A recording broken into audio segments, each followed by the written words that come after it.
Hello, this is EEE 41, Lecture 18 on MOS capacitors. In this lecture, we will discuss the MOS structure and then proceed to drawing the EBD and discuss MOS capacitor electrostatics. Our objectives for this lecture are the following. First, to identify the semiconductor type in P and N type MOS capacitors and MOSFETs. 2, to understand the key concepts in drawing MOS capacitor EBDs. And lastly, to identify the voltage drops in a biased MOS capacitor. We are actually discussing metal oxide semiconductor or MOS capacitors to gain a better understanding on the operation of MOSFETs, where the FET stands for field effect transistors. There are two flavors of the MOSFET, the N-channel MOSFET or N-MOSFET and the P-channel MOSFET or P-MOSFET. These names are sometimes further shortened from N-MOSFET to simply NMOS and from P-MOSFET to simply PMOS. MOSFETs have four terminals: the source, the gate, the drain, and the bulk or the body. The bulk is sometimes omitted when there is a default understanding where the node is connected to, most of the time, to the highest supply for PMOS and to the lowest supply for NMOS. In discrete transistors, the bulk is commonly not included in the pinout as it is shorted internally to the source. In terms of construction, the source and the drain terminals are heavily doped and of the same type, while the bulk or the body is of the opposite type. In the on state, the source and drain terminals are connected by a channel that is formed beneath the oxide by applying the appropriate gate voltage. As the name suggests, a channel of electrons is formed for N-channel MOSFETs to connect the N plus source and drain regions, whereas a channel of holes is formed for P-channel MOSFETs to connect the P plus source and drain regions. Note that for both cases, the bulk or the body where the channel is formed is of the opposite type of the channel. Now, before discussing the MOSFET operation, we will start with the MOS capacitor, which is at the heart of the device, to gain a better understanding of how it works. Typical MOS transistors and capacitors today employ heavily doped polycrystalline silicon films as the gate electrode material. The polysilicon is heavily doped in degenerate levels to approximate the behavior of a metal. In N-MOSFETs, the polysilicon gate is N plus doped, just like the source and drain regions. For P-MOSFETs, the polysilicon gate is P plus doped, again like the source and the drain regions. The oxide or the insulating material is silicon dioxide, which can be easily formed on top of the silicon substrate. Silicon dioxide has a band gap of 9 electron volts, which is way higher than crystalline silicon's 1.12 electron volts. The relative permittivity of this oxide is 3.9. The semiconductor is commonly silicon and as shown in the previous slide, P-type for NMOS transistors and N-type for PMOS transistors. The gate thickness in modern processes is at the 100 nanometer range, while the oxide is much thinner at around 1 to 5 nanometers only. Here we show the MOS equilibrium energy band diagram.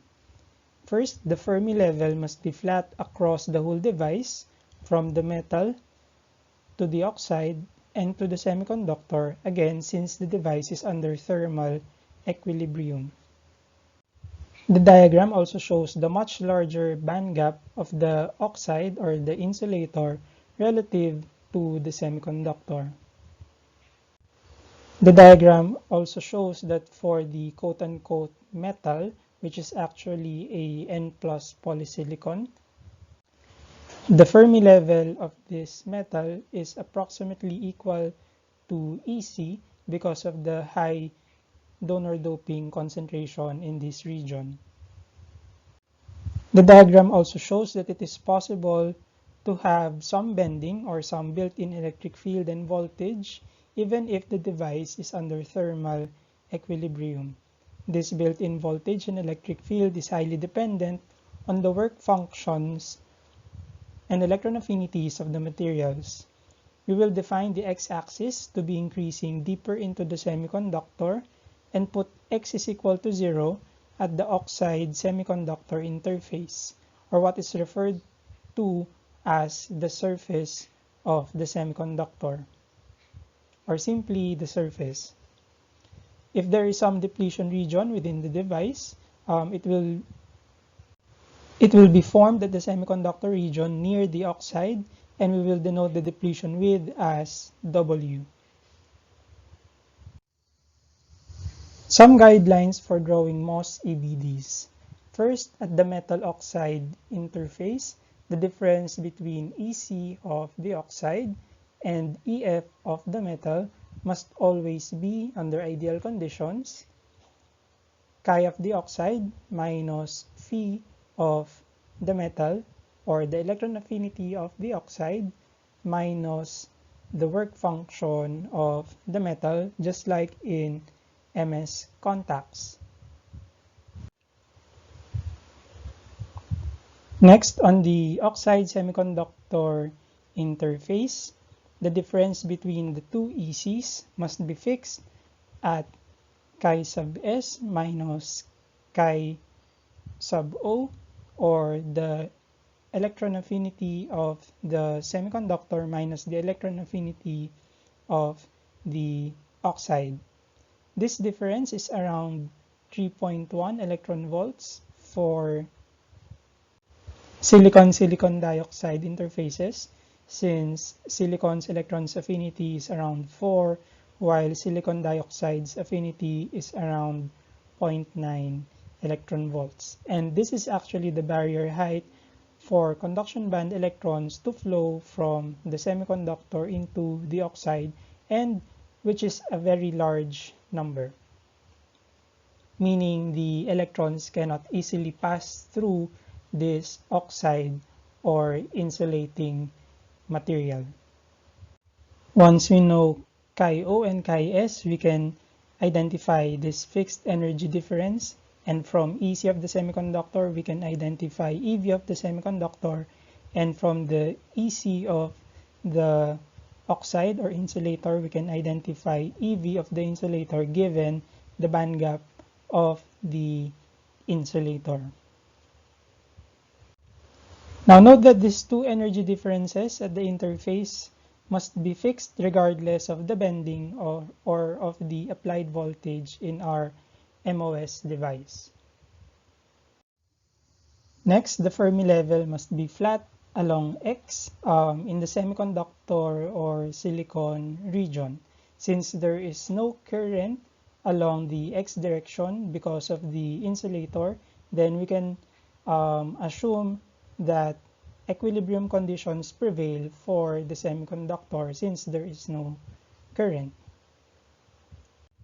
As shown in the figure below, the Fermi level of the semiconductor is always flat regardless of the voltage or the amount of bending in the device. Although this is just an approximation, since there will be some leakage current flowing from the gate to the semiconductor or vice versa. The metal, oxide, and semiconductor can also be seen to be in series, and with the oxide or the insulator having the highest resistance, a very high resistance at that, then almost all of the applied voltage will appear across the oxide, and that is why the change in the Fermi level appears only approximately in the oxide, while the Fermi level is approximately flat in both the metal and the semiconductor regions.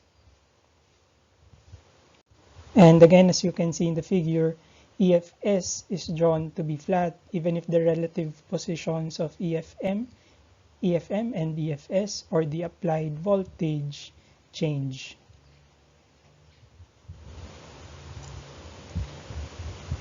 Aside from that, it must also be remembered that the band bending at the oxide must always be linear, as shown in these drawings. Assuming that there is no excess or no net charge um, anywhere in the insulator, then by Poisson's equation, the derivative of the electric field must be zero, or in other words, the electric field must be constant. And after that, since the electric field is constant, then EC must have a constant slope or must be linear. Since if the electric field is constant, then EC must be linear. Next, the electric field at the semiconductor surface is related to the electric field across the whole oxide, since the electric field at the oxide is constant, by this equation from electromagnetics, where this equation is based on the fact that the electric flux density at the interface must be the same for the two materials. Thus, at the interface, epsilon of the oxide times the electric field at the oxide must be equal to the epsilon at the surface times the electric field at the surface.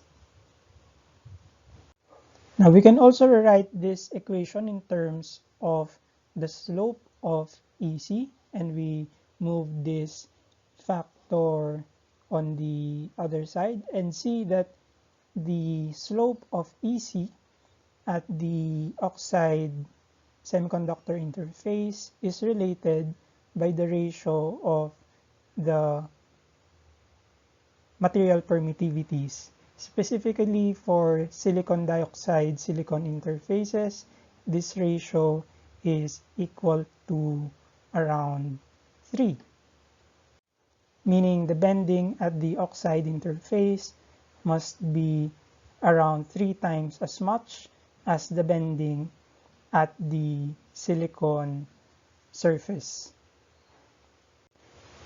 This also tells us that because this ratio is positive, then the slope of EC must have the same sign as the slope of EC at the semiconductor surface, meaning the EBD at the oxide and the semiconductor must always bend to the same direction.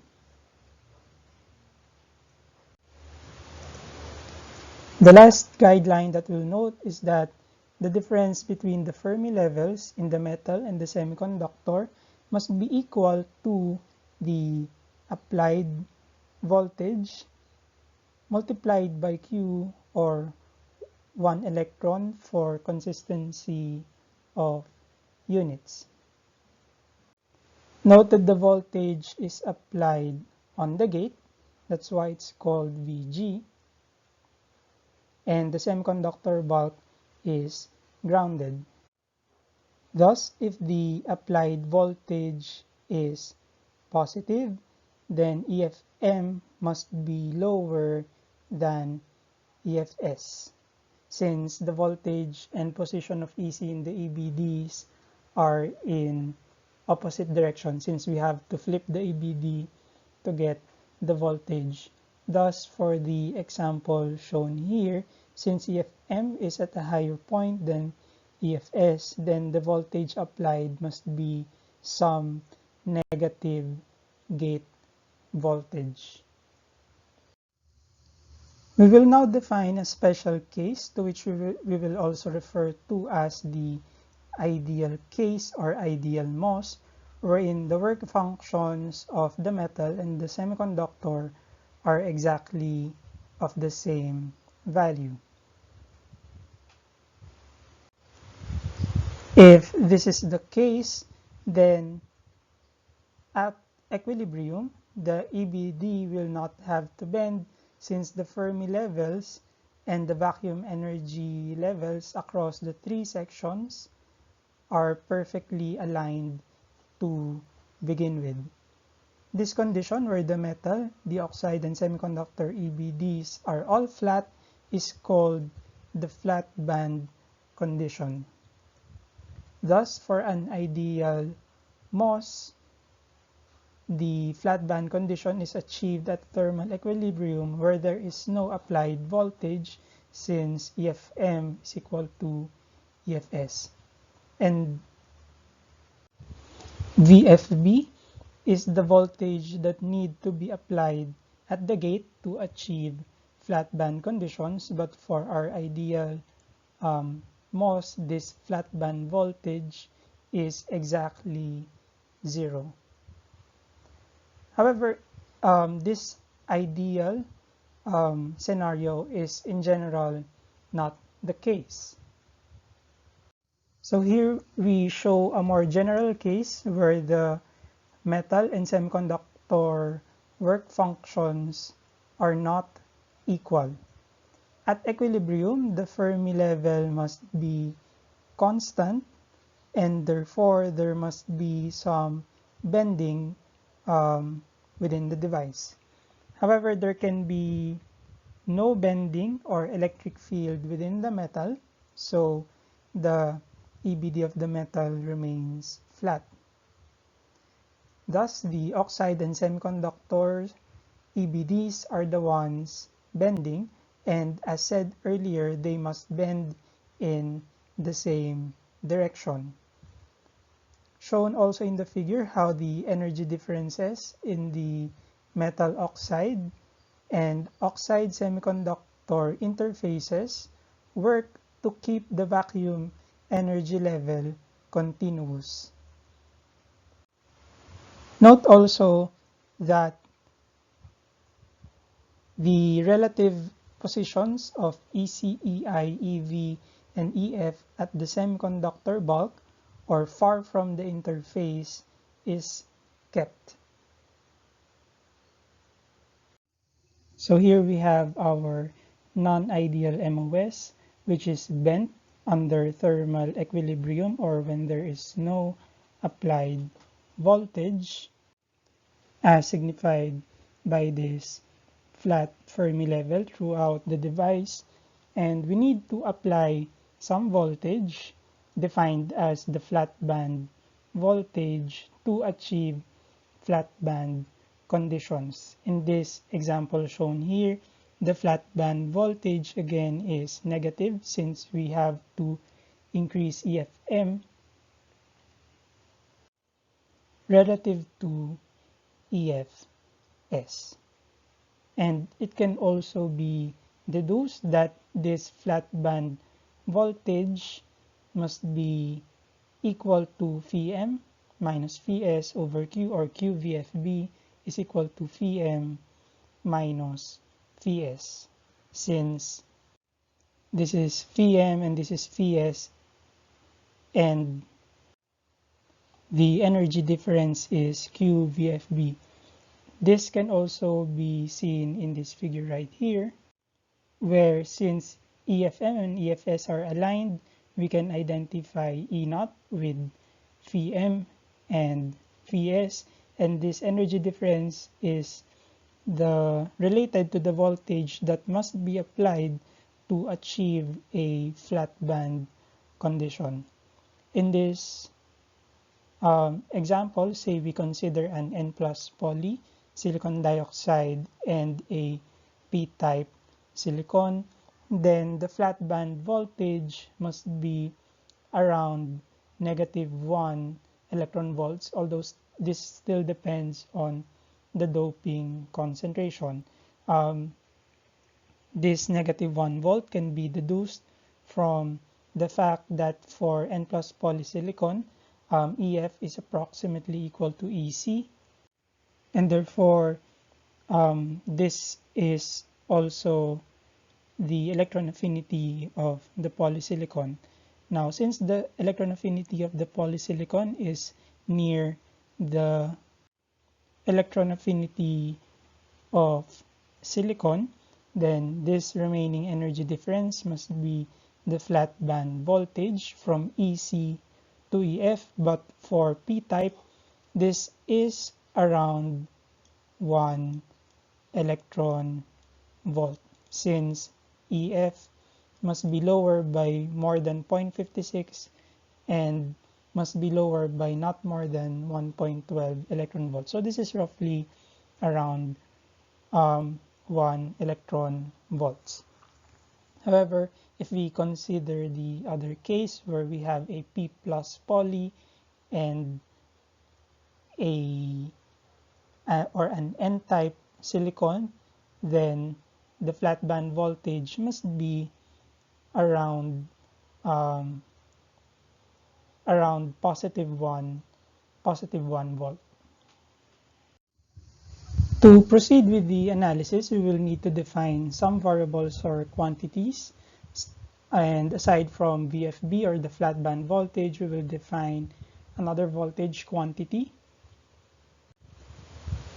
VF, or the bulk semiconductor potential, or sometimes bulk potential, which is the difference or related to the difference of the EI at the bulk and EF of the semiconductor. Now note that EFS is constant regardless of the bending, while EI can be varying along X. So that's why we need to be clear that this EI here is at the bulk or far from the oxide semiconductor interface. Now, as shown here, VF is obviously dependent on Ni and the doping concentration, as also shown in these equations. However, because of the definition of VF, its value must be positive for p-type silicon, since EI is above EF, but negative for n-type semiconductor because EI now is below EF. So this one looks familiar, but we'll have to be careful with this negative sign right here for n-type semiconductors. Now, the gate voltage VG, the one which is applied at the gate, can be divided into three main components: the flat band voltage, the oxide voltage, and the semiconductor surface potential.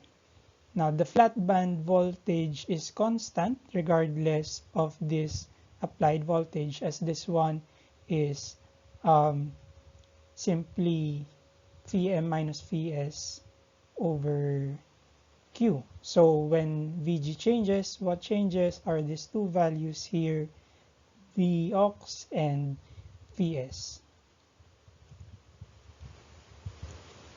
Vox is the voltage dropped across the oxide, and by EBD, or in our EBD, is denoted by the amount of bending in the oxide region, as shown here. Vs is the surface potential and is the overall voltage dropped across the semiconductor, taking into account that there is an initial built-in voltage. Now that we are using small phi to differentiate it from the work function of the semiconductor. Now, by definition, this Vs is given by this equation. So Qvs is equal to EI at the bulk, which in this example is right here, EI at the bulk, minus EI at the surface, which is around here.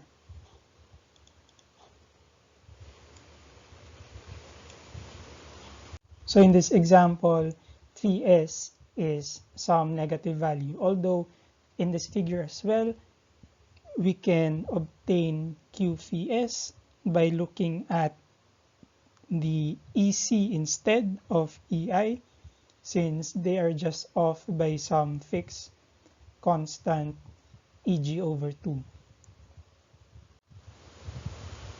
Now, when the applied gate voltage is exactly equal to the flat band voltage, we know that in this condition, the energy band diagram must be flat, and therefore there must be no bending within the oxide and the semiconductor, and therefore VOX is equal to 0 and Vs is also equal to 0, to indicate that there is no band bending happening. However, from this equation alone, what we'll actually get is that VOX plus Vs is equal to 0, or manipulating the equation, VOX is equal to negative Vs. So here we did not include the negative sign. And why is that so? That is because the bending across the oxide and the semiconductor must always follow the same shape or direction, and therefore the voltage drops must be of the same polarity and sign. And the only case that that it can satisfy this equation is when VOX is equal to 0. So 0 is equal to negative 0 is just equal to 0 as well, since the two cannot have opposite signs. So that's why in this example, when VG is equal to VFB, then we can conclude that VOX is equal to Vs is equal to 0. Although in general, we still need to follow this equation. For a quick example, say we are given this energy band diagram here, and we want to identify the voltage drops in this MOS system. So here we write, or we provide the equations that we can use, and let's say we start with VG. VG can be identified from the difference in the Fermi levels of the metal and the semiconductor. And again, since we are assuming that the semiconductor side is grounded, then and the VG is applied on the metal side, if EFM is below EFS, then the applied voltage must be positive. And since the difference here is denoted as 0.6 electron volts, then VG must be plus positive 0.6 electron volts. Again, EFM is below, so VG must be positive. Next, VFB cannot be easily identified in this diagram since there is no E0 or vacuum energy level, so we just proceed with VOX. VOX in this case is can be obtained from this 1 electron volt, but since we are identifying the voltages from this point to this point, so plus minus, and the EC here is at a higher point, then VOX must be equal to negative 1 volt. Now for Vs, we can simply refer to this equation. So EI bulk minus EI surface. So EI at the bulk is this point here, minus EI at the surface. So that would give us EI at the surface is right here. And this difference between EI at the bulk and EI at the surface can also be obtained from EC, which here is shown to be 0.7 electron volts. So since EI bulk is lower than EI at the surface, then Vs must be some negative value, specifically negative 0.7 volts. Now, since we have this 3 already, we can use this to identify the flat band voltage. So the flat band voltage is equal to Vg minus Vox minus Vs. Vg is 0.6 minus negative 1 minus negative 0.7, and we get that the flat band voltage is equal to 2.3 volts. If we were to solve for Vf, we use this equation here and identify EI bulk here minus EFS. And again, since this is an N-type semiconductor, then Vf must be negative, and Vf is equal to negative 0.4 volts. So note that Vf and Vs are both voltage quantities. Okay, so in summary, modern MOS structure make use of heavily doped polysilicon gate, silicon dioxide insulator, and a silicon semiconductor bulk. This bulk is P-type for N MOSFETs and N-type for P MOSFETs. The Fermi level at the semiconductor, EFS, is flat along X, regardless of the applied voltage at the gate. Now we are saying this along X right here, since eventually we will consider another dimension in the analysis of MOSFETs. Next, the bending at the oxide is always linear, or the oxide must always experience a constant electric field. The flat band voltage, or VFB, is the gate voltage that need to be applied to achieve flat band conditions. This VFB is simply equal to VMS over Q, or in an ideal MOS, as we have defined, is 0 volts. The gate voltage can be divided into 3 components: the flat band voltage, the drop at the oxide, and the surface potential of the semiconductor. And lastly, VF, or the bulk semiconductor potential, is EI at the bulk minus EFS over Q, while Vs, again a small v, is the surface potential, or EI bulk minus EI surface over Q. And that's it for this lecture. Thank you very much.